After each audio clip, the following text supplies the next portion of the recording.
leads me to my sixth thesis statement or conclusion or discovery, is that I believe that every single implicit battle or health challenge can be traced back to implicit memories created during past moments of unfulfilled attachment needs.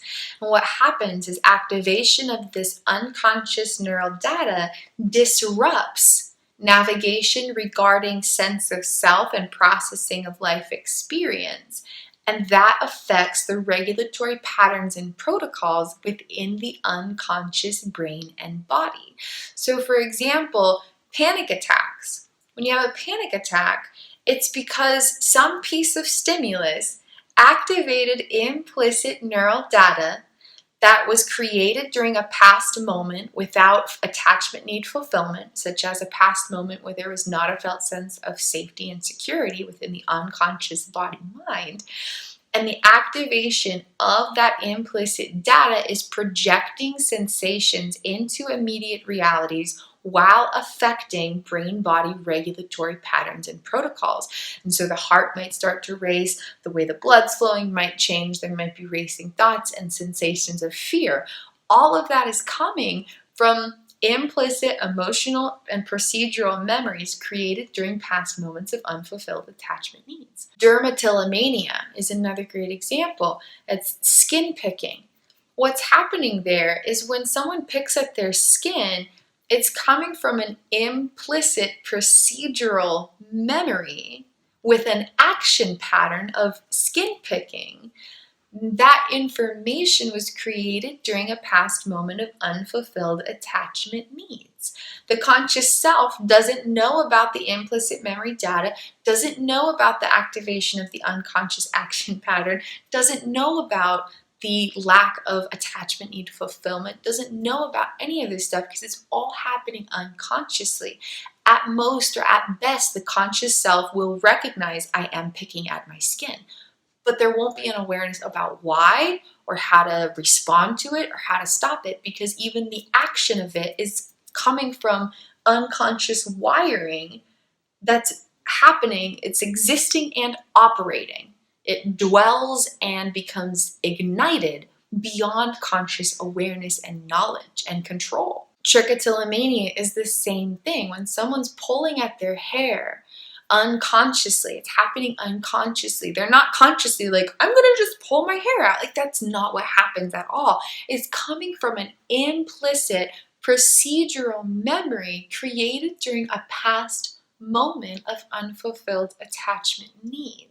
Substance abuse is another one. When someone goes to use a substance, the majority of that choice is occurring unconsciously. And I'm not saying that we don't have any conscious power in this. I'm not saying that people don't have a choice. That's not what I'm saying. People always have a choice in the moment. People always have a choice, an opportunity to choose something different. We always have that power.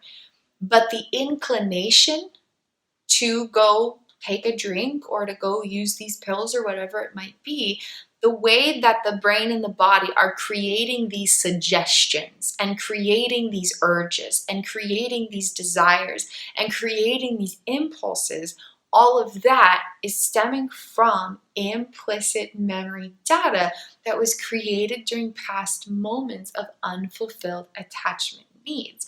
And the conscious self doesn't know that instinctively.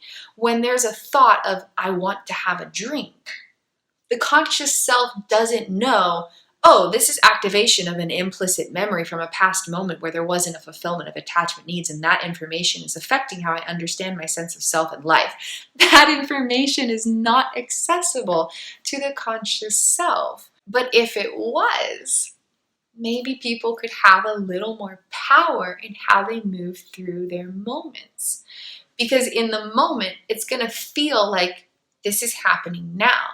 But when we understand that our thoughts and our feelings are coming from unconscious memory activations, we can distinguish the newness of this immediate moment from the completion of past moments where these ideas are coming from. and have more power to be present with our consciousness to rewire neural data, creating these sensations. Another example of an implicit health challenge is suicidality. This is a very, very deeply misunderstood topic in the world. When someone is experiencing suicidal ideations, which means that thoughts and feelings are suggesting suicide in one way or another, in those moments, those sensations are coming from the activation of implicit memory data, emotional sensations, somatic sensations, and action patterns or suggestions for a decision. They're coming from activation of implicit memory data that had been created, that was created, developed, formulated, that this section of neural wiring was shaped during a past moment where attachment needs were not fulfilled. And so when someone's experiencing suicidality, these thoughts and feelings are coming from neural wiring. But there is not an instinctive ability to consciously know about that. And so how can we have conscious choice in this stuff and conscious understanding about how to respond if we don't know where it's coming from? If someone has a feeling or an inclination towards suicide, how can they respond to that if they don't know where that sensation is coming from? So understanding the neuroscience of implicit health is really important. Every 40 seconds, another person's life ends from suicide. And that person did not genuinely want to die. Instead, it was because of implicit memory data disrupting unconscious navigation regarding self and life because of unfulfilled attachment needs. I believe that all implicit health challenges directly stem from implicit memory data, implicit neural wiring rooted in unfulfilled attachment needs that's disrupting unconscious navigation regarding self and life. Because memories don't store the past, they project interpretations of present and potential moments regarding self and the world.